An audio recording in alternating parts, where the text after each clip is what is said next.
തീർച്ചയായിട്ടും തിയേറ്ററിൽ ആവേശം കൊള്ളിച്ച ഒരു മരണമാസ് ഗംഭീര സിനിമയാണ് ആവേശം എന്നുള്ളതാണ് എൻ്റെ പേഴ്സണലായിട്ടുള്ള ഒപ്പീനിയൻ. ഞാനിത് സ്ട്രെസ് ചെയ്ത് പറയാൻ കാരണം ഞാൻ എൻ്റെ അഭിപ്രായങ്ങൾ കാര്യങ്ങളാണ് എപ്പോഴും എൻ്റെ റിവ്യൂയിലൂടെ പറയാറായിട്ടുള്ളത്. പക്ഷേ മറ്റു പലർക്കും അവർക്ക് ഇഷ്ടപ്പെട്ട സിനിമ ആയതുകൊണ്ട് ഞാൻ ആ സിനിമയെ നെഗറ്റീവ് പറയാൻ പാടില്ല തുടങ്ങിയ കാര്യങ്ങളൊക്കെ തൊട്ട് മുമ്പ് ചെയ്ത വീഡിയോയുടെ കമൻസിലൊക്കെ കൂടുതലായിട്ട് കണ്ടു. അപ്പോൾ ഇവിടെ ഞാൻ പറയുന്നത് എൻ്റെ പേഴ്സണലായിട്ട് ഒപ്പീനിയനാണ്. ഈ ഒരു സിനിമ മറ്റു പലർക്കും ചിലപ്പോൾ ഇഷ്ടപ്പെടാതിരിക്കാം, ബട്ട് എനിക്ക് ഈ സിനിമ ഇഷ്ടപ്പെട്ടു എന്നുള്ളതാണ് ഞാൻ ഈ വീഡിയോയിലൂടെ പറയുന്നത്. ആവേശം is A must watch theatrical movie എന്നുള്ളതാണ് എൻ്റെ പേഴ്സണലായിട്ട് ഒപ്പീനിയൻ. ഞാൻ ഒരുപാട് എൻജോയ് ചെയ്ത് ഒരുപാട് കാറി വിളിച്ച് എൻ്റെ സൗണ്ടൊക്കെ ഓൾമോസ്റ്റ് ഒരു ഇൻ്റർവ്യൂവിൽ കഴിഞ്ഞപ്പോൾ നഷ്ടമായിരുന്നു. അത്രയധികം ഗൂസ് ബംബ് അടിച്ചിട്ട് എന്താ പറയുക, ഒരു റൊമാൻറ്റിഫൈഡായിട്ട് രോമാഞ്ചം കൊണ്ട് ആവേശമായിട്ടുള്ള ഒരു സിനിമ എന്ന് വേണമെങ്കിൽ പറയാനായിട്ട് സാധിക്കും. മലയാളം ഇൻഡസ്ട്രീനെ സംബന്ധിച്ചിടത്തോളം എല്ലാ ടൈപ്പുള്ള സിനിമകൾ വരുന്നു വിജയിക്കുന്നു എന്നുള്ള സന്തോഷകരമായിട്ടുള്ള കാര്യമാണ്. ആട്ടം എന്ന് പറയുന്ന സിനിമ 2024 നിന്നും തുടങ്ങി ഇപ്പോൾ ഇവിടെ ആവേശത്തിൽ വന്ന് നിൽക്കുന്നു. ഞാൻ കണ്ട സിനിമകൾ വെച്ചിട്ട് പറയുകയാണെങ്കിൽ ഇനി വർഷങ്ങൾക്ക് ശേഷം എന്ന് പറയുന്ന സിനിമ കൂടി ബാക്കിയുണ്ടത്. നാളെ കണ്ട് എന്തായാലും നമ്മുടെ ചാനലിൽ റിവ്യൂ വരും. സോ ആവേശം എടാ മോനെ വേറെ ലെവൽ പടമാണ്. എനിക്കൊരു വാക്കുകളില്ല, ഇത്രയും പ്രതീക്ഷിച്ചിരുന്നില്ല. ഒരുപാട് പോസിറ്റീവ് റിപ്പോർട്ട്സ് കിട്ടിയിട്ട് തന്നെയാണ്, അതില്ലെങ്കിൽ അത് കേട്ട് അറിഞ്ഞിട്ട് തന്നെയാണ് ഞാൻ ഈ സിനിമയ്ക്ക് പോയതെങ്കിൽ പോലും ആ എക്സ്പെക്റ്റേഷൻ്റെ ഒക്കെ അപ്പുറത്തേക്ക് ഈ ഒരു സിനിമ കൊണ്ടെത്തിച്ചു എന്നുള്ളതാണ് ഈ സിനിമയുടെ ഏറ്റവും വലിയൊരു പ്രത്യേകത. സോ നമുക്ക് ഡീറ്റെയിൽ ആയിട്ടുള്ള റിവ്യൂയിലേക്ക് കിടക്കാം. സിനിമയുടെ ഒരു പ്ലോട്ട് എന്ന് പറയുന്നത് നമ്മൾ ട്രെയിലറിൽ കണ്ടതുപോലെ തന്നെ ബാംഗ്ലൂരിലോട്ട് പഠിക്കാൻ വരുന്ന 3 വിദ്യാർത്ഥികൾ, അവർക്ക് സീനിയേഴ്സിൻ്റെ ഭാഗത്തു നിന്ന് കുറച്ച് റാഗിങ്ങും വളരെ ക്രൂരമായിട്ടുള്ള റാഗിങ് കാര്യങ്ങളൊക്കെ നേരിടേണ്ടി വരുന്നു. അവർക്കെതിരെ തിരിച്ചടിക്കുന്നതിന് വേണ്ടിയിട്ട് ലോക്കൽ സപ്പോർട്ട് ഉണ്ടാക്കി തിരിച്ചടിക്കാൻ ശ്രമിക്കുന്നു. അതിന് വേണ്ടി കണ്ടുമുട്ടുന്ന ആളാണ് രംഗ എന്ന് പറയുന്ന ഗുണ്ട. തുടർന്നുണ്ടാവുന്ന സംഭവങ്ങൾ കാര്യങ്ങളെല്ലാം തന്നെ ഇമോഷണലി കണക്റ്റ് ആവുന്ന രീതിയിലും കോമഡിക്ക് കോമഡി, ആക്ഷൻ, ത്രില്ലിങ് എലമെൻറ്റ്സ്, ചില സമയത്ത് ഒരു ഹൊറർ എലമെൻറ്റ്സ് ഒക്കെ പോലെ നമുക്ക് തോന്നും. ഒരു പേടിപ്പെടുത്തുന്ന ഒരു സംഭവങ്ങൾ കാര്യങ്ങളൊക്കെ വരും. എല്ലാ ഇമോഷൻസിൻ്റെ ഒരു കൾമിനേഷനായിട്ടാണ് ആവേശം എന്ന് പറഞ്ഞ മൂവി അനുഭവപ്പെട്ടിട്ടുണ്ടായിരുന്നത്.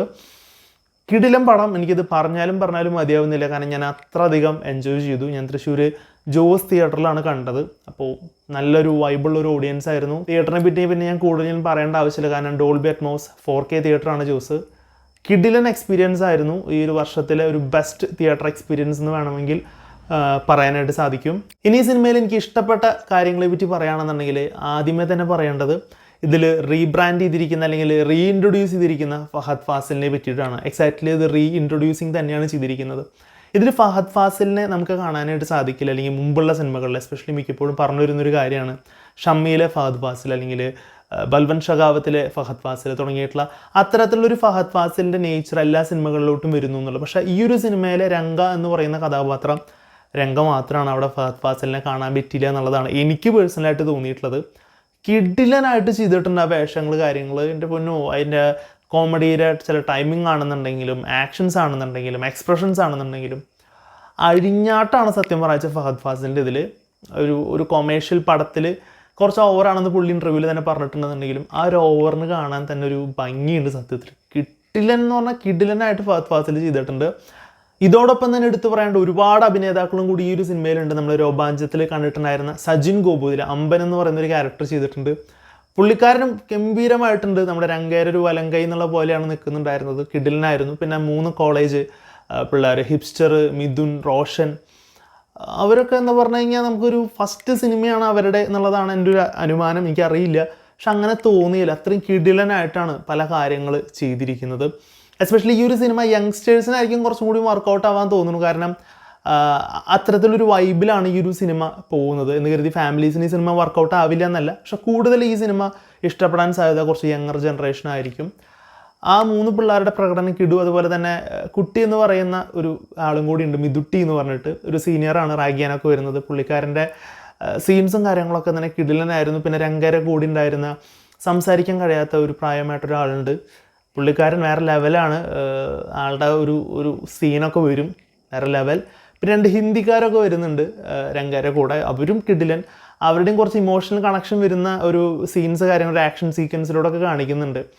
അതും അടിപൊളിയായിട്ടുണ്ട്. പിന്നെ ഒരുപാട് കാസ്റ്റുകൾ വരുന്നുണ്ട്. മൻസൂർ അലിഖാനൊക്കെ വരുന്നുണ്ട്. എല്ലാവരും അവരുടെ റോളുകൾ കിഡിലനായിട്ടാണ് ചെയ്തിട്ടുണ്ടായിരുന്നത്. കാസ്റ്റ് വൈസ് നോക്കുകയാണെന്നുണ്ടെങ്കിൽ ഒരു പോരായ്മയും തോന്നിയിട്ടുണ്ടായിരുന്നില്ല. സത്യം പറയുകയാണെങ്കിൽ ഞാൻ ഈ സിനിമ കണ്ടിരിക്കുന്ന സമയത്ത് ഇതിൽ കാസ്റ്റിനെ പറ്റിയിട്ടോ ഇതിൻ്റെ ബാക്ക്ഗ്രൗണ്ട് സ്കോറ് അല്ലെങ്കിൽ ഇതിൻ്റെ കളർ ഗ്രേഡിങ് തുടങ്ങിയിട്ടുള്ള ടെക്നിക്കൽ ആസ്പെക്റ്റ് അല്ലെങ്കിൽ ഞാൻ സാധാരണ ഒരു സിനിമ കാണുമ്പോൾ എനിക്കിതൊക്കെ നോട്ട് ചെയ്യാനായിട്ടൊരു അവസരം കിട്ടാറ്. പക്ഷേ ഈ ഒരു സിനിമയിൽ അതിനുള്ളൊരു അവസരമേ അല്ലെങ്കിൽ അങ്ങനെ ചിന്തിക്കാനുള്ള ടൈം പോലും തരാതെയാണ് 2.5 മണിക്കൂർ സിനിമ പോകുന്നത്. സിനിമ തുടങ്ങി അവസാനിക്കുന്നത് വരെ ഒരേ വൈബിലാണ് സിനിമ പോകുന്നത്. സിനിമ തുടങ്ങുമ്പോൾ തന്നെ ഇൻട്രൊഡ്യൂസിങ് അല്ലെങ്കിൽ സ്റ്റാറിംഗ് എന്നൊക്കെ പറഞ്ഞിട്ട് ഹിപ്സ്റ്റർ, മിഥുൻ റോഷൻ, മിഥുട്ടി, പിന്നെ ഫഹദ് ഫാസിൽ എന്നൊക്കെ എഴുതി കാണിച്ച് സിനിമയുടെ ലാസ്റ്റത്തെ ഇലുമിനാറ്റി എന്ന് പറഞ്ഞ പാട്ടിലുകൊണ്ട് അവസാനിക്കുന്ന ഒരേ വൈബിലാണ് പടം പോകുന്നത്. ഇത് ഭയങ്കരമായിട്ട് എൻജോയ് ചെയ്തു. അത്തരത്തിലുള്ളൊരു നൈസ് വർക്കാണ് ചെയ്തിരിക്കുന്നത്.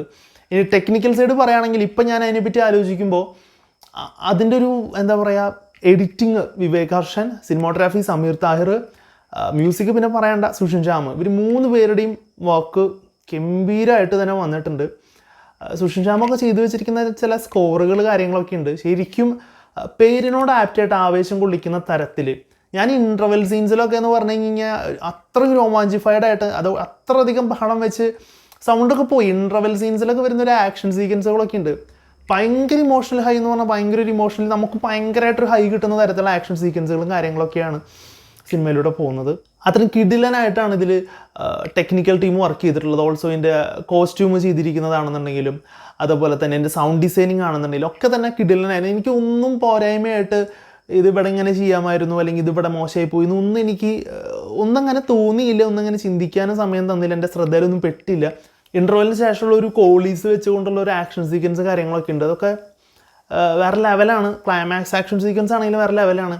ഈ എല്ലാ ഇമോഷൻസും നമുക്ക് സിനിമയുടെ തുടക്കം തൊട്ട് അവസാനം വരെ കിട്ടുന്നുണ്ട്. അത് ഒരു എക്സൈറ്റ്മെൻ്റ് ഉണ്ട് സത്യം പറയാം. ഓരോ ഇമോഷനിലൂടെ നമുക്ക് സിനിമയുടെ തുടക്കം തൊട്ട് അവസാനം വരെ നമുക്കൊരു എക്സൈറ്റ് ചെയ്യിപ്പിക്കുന്ന ഒരു കാര്യം ഇങ്ങനെ വന്നുകൊണ്ടേ ഇരിക്കുന്നുണ്ട് എന്നുള്ളതാണ് സിനിമയുടെ ഒരു പ്രത്യേകത. പിന്നെ ഫസ്റ്റ് ഹാഫിൽ നോക്കുകയാണെന്നുണ്ടെങ്കിൽ വേണമെങ്കിൽ പറയാവുന്ന നെഗറ്റീവ് എന്ന് പറയുന്നത് ഫസ്റ്റ് ഹാഫിൽ കുറച്ച് രംഗേര് ഫ്ലാഷ് ബാക്ക് സ്റ്റോറീസ് കാണിക്കുന്നുണ്ട്. അതിൽ തന്നെ പറയുന്നുണ്ട് അതൊരു ഒരു ഫേക്ക് സ്റ്റോറി ആയിരിക്കാം അല്ലെങ്കിൽ തള്ളാണെന്നൊക്കെ ഉള്ള രീതിയിൽ പറയുന്നുണ്ടെന്നുണ്ടെങ്കിലും അതിനൊക്കെ ജസ്റ്റിഫൈ ചെയ്യിക്കുന്ന സാധനങ്ങൾ സെക്കൻഡ് ഹാഫിൽ കൊണ്ടുവരുന്നത് അടിപൊളിയായിട്ടാണ് തോന്നിയിട്ടുണ്ടായിരുന്നത്. അത് വന്നപ്പോൾ സിനിമയുടെ ഒരു മോഡ് ചെറിയ രീതിയിലൊക്കെ മാറി. അതൊക്കെ കിടിലനായിട്ടുണ്ടായിരുന്നു. I really enjoy the movie. എനിക്ക് ഭയങ്കരമായിട്ട് ഇഷ്ടപ്പെട്ടു. എനിക്ക് ഭയങ്കരമായിട്ട് വർക്ക് ചെയ്തു സിനിമ. എനിക്ക് കണ്ടിട്ട് മതിയായില്ല. ഞാൻ സിനിമയുടെ ലാസ്റ്റ് ഇലുമിനാറ്റി എന്ന് പറഞ്ഞ സോങ് എഴുതി കാണിച്ച് സ്ക്രീൻ താഴെ ഇട്ടതിന് ശേഷമാണ് ഞാൻ ജോസ് തിയേറ്ററിൽ നിന്ന് ഇറങ്ങി പോകുന്നത്. എനിക്ക് തോന്നുന്നു തിയേറ്ററിൽ നിന്ന് ലാസ്റ്റ് ഇറങ്ങി പോകുന്നത് ഞാനായിരിക്കും. അത്രയും എൻജോയ് ചെയ്തിട്ടാണ് ഞാൻ ആ തിയേറ്ററിൽ സിനിമ കണ്ടത്. അങ്ങനെ ആകെ മൊത്തത്തിൽ പറയുകയാണെന്നുണ്ടെങ്കിൽ ഫഹദ് ഫാസിലിൻ്റെ അഴിഞ്ഞാട്ടം കാണാനായിട്ടും പ്ലസ് ടെക്നിക്കലി ബ്രില്യൻ്റ് ആയിട്ടുള്ള ഒരുപാട് ഇമോഷൻസ് കാര്യങ്ങളൊക്കെ കൺവേ ചെയ്യുന്ന ഹിപ്സ്റ്റർ, മിഥുൻ റോഷൻ തുടങ്ങിയിട്ടുള്ള പുതിയ പിള്ളേരുടെ കുറേ പ്രകടനങ്ങൾ കാര്യങ്ങളൊക്കെ ബേസ് ചെയ്തിട്ടുള്ള ഒരു എല്ലാ വിധത്തിലുള്ളൊരു package, action, comedy, thrilling elements, ചെറിയ ഹൊറർ എലമെൻറ്റ്സ്, ഇമോഷണലി കണക്ട് ആവുന്ന കാര്യങ്ങൾ എല്ലാം കൊണ്ട് പറഞ്ഞിട്ടുള്ളൊരു കൊമേഴ്ഷ്യൽ എൻ്റർടൈനർ പാക്കേജായിട്ടാണ് ആവേശം എന്ന് പറഞ്ഞ മൂവി എനിക്ക് അനുഭവപ്പെട്ടിട്ടുണ്ടായിരുന്നത്. Must watch in theatres. നല്ല ഒരു 4K ഡോൾബി അറ്റ്മോസ് തിയേറ്ററിൽ നിറഞ്ഞ ഓഡിയൻസിനോടൊപ്പം ഇരുന്ന് കണ്ട് ആർപ്പ് വിളിച്ച് എൻജോയ് ചെയ്ത് കാണുക എന്നുള്ളതാണ് എനിക്ക് പറയാനായിട്ടുള്ള കാര്യം. ഭയങ്കരമായിട്ട് ഇഷ്ടപ്പെട്ടു.